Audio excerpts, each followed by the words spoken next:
Yes, YouTube, I hope that you're good. It's Ben Hawksworth, the Coach Consultant, and today I'm going to be talking about taking chances. Business is always going to be a risk, and the aim of the game is to come in and mitigate as much risk as humanly possible, and you've got to be in the right type of mindset and understanding and knowledge to actually make sure you can mitigate that risk. This isn't about isolating a specific topic. This is about making sure that you are making the right decisions when it comes to content, when it comes to copy, ads, lead magnets, acquisition, sales, funnels, literally everything will be underpinned with making sure that you're taking chances, but you're mitigating as much risk as humanly possible. And I'll be doing a step-by-step walkthrough and model of all the factors that are going to affect that and what we need to be focusing on to make sure that people are buying into what we are doing, they are taking action, and they are closing, and we are making money, and we are scaling. Right guys, so as a starting point, what I'm going to talk through this, what I want you to imagine is this is someone's decision-making process. So as part of someone's decision-making process, they are going to need assurance and confidence. They are going to need to be under pain, which is positive, which I'll talk about in a second. They are potentially going to feel a little bit hesitant, and also at the same time they're going to be seeing if they are content with their current situation. So these are all the factors that's basically going to affect someone's decision making process. So what we've basically got to look at here is splitting the board on a 50-50 basis, right? We want someone to feel assured by what we are offering, how we are offering, and what we are doing. We do not want someone to feel hesitant, because if someone feels hesitant,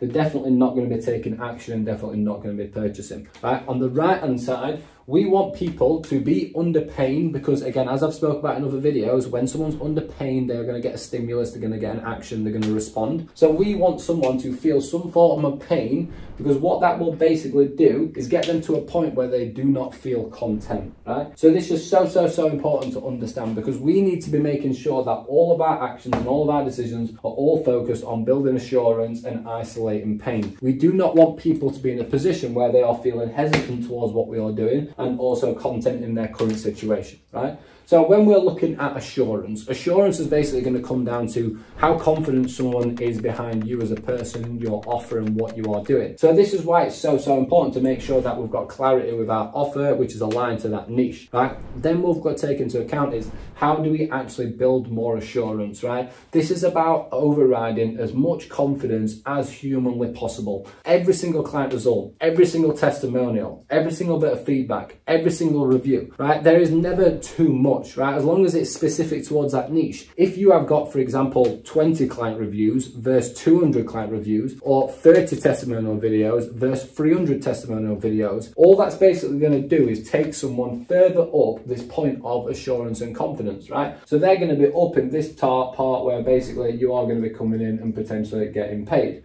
But what we've got to take into account is someone may have really high assurance associated with your offering and the results that you're getting and everything else onto that standpoint, but they're a place of contentment because they are content with their current situation. They feel like they're going to potentially do it themselves, right? If someone's in a point of feeling content, that basically means that they have not been put under a form of pain, which again, pain is positive because it gets someone to come in and change. So what we need to really make sure that we are always doing is heavily focusing on building as much assurance and confidence as humanly possible, while pointing out as much pain to get someone to a point of not feeling contentment, to feeling uncomfortable, to taking action, to going through, to then not being hesitant because they're more confident with your offer. So that is what this all comes down to, and it's the balance. What you've got to basically look at this like now, so if I just get a black pen, for example, probably easier. This is no man's land, right? This is just, if someone's at this point here, they are not going to purchase, and the further down that is, the further away that they are going to get. So for example, we need to make sure that we are mitigating as much hesitation and as much contentment as humanly possible to get someone to a point of buying into what we are doing. Then from that point, what we've got to do is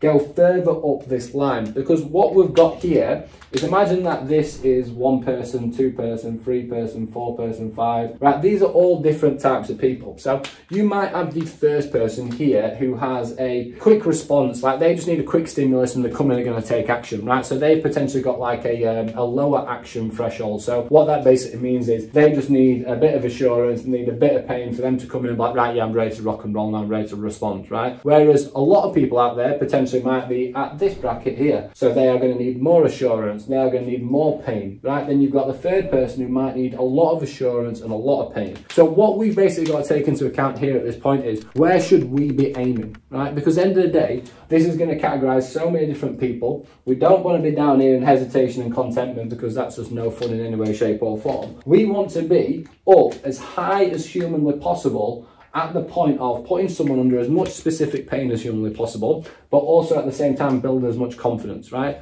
But people always look at this from a bit of a different perspective, because they're thinking, right, I can come in and I'll just talk about my service, talk about my features, and I've got an offer. That's absolutely great. Having an offer is one thing. Having a artillery and substantial amount of evidence to actually back up all your claims is completely different. So one thing that I recommend to fitness professionals is you need to be building your social proof bank from day one, right? Literally, every single screenshot that you have ever got with positive feedback, every single client result, every single testimonial, building out Trustpilot reviews straight away.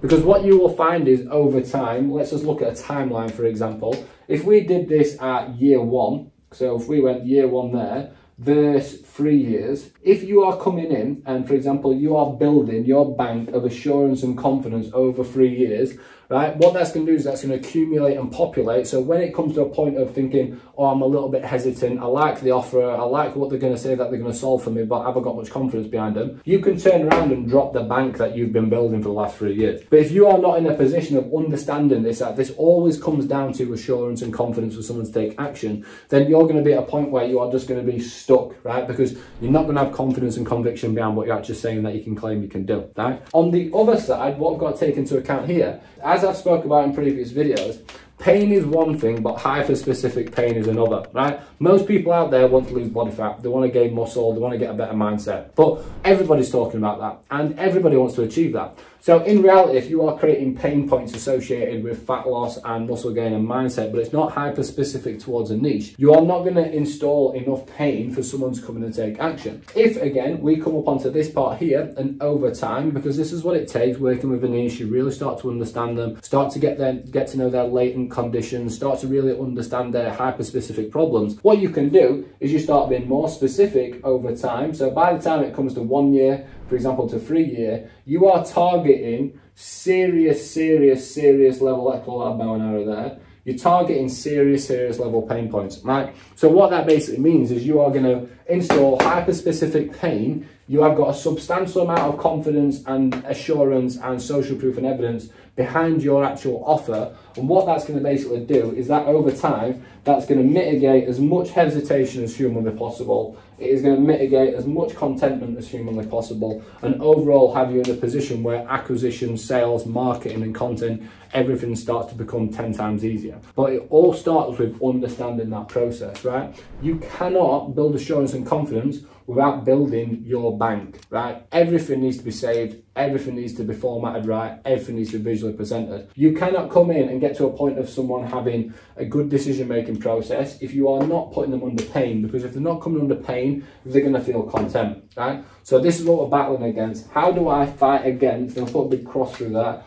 we do not want people to be hesitant towards what we are doing and why we are doing it. We do not want people to feel content in their current situation, like they want to come in and just go along with emotions and just feel like that or just feel like this. We want to really point out that it's not okay for you to stay in that current situation. You may feel content and able to survive with what you're doing right now, but I don't want you to feel like that. I want you to feel like this. And we can do that by solving that hyper-specific pain point you're experiencing there. Stimulus, action, response, bang, money. All right, so that's what we're looking at, guys. Everything always comes down to chances. And when we're looking at this here, and this is what I meant by this is not just an acquisition or a sales process, this is everything. So if we're going to be building pain and assurance, this is going to be in your copy, it's going to be in your content, it's going to be in your sales pitch decks, in your lead magnets, it's going to be in your acquisition and DMs and everything else onto that side. This basically encapsulates absolutely every single thing that you are doing. If you live and breathe building more assurance and focusing on highlighting and solving pain, you are going to make a substantial amount of money, guys. So again, hope that you've enjoyed that easy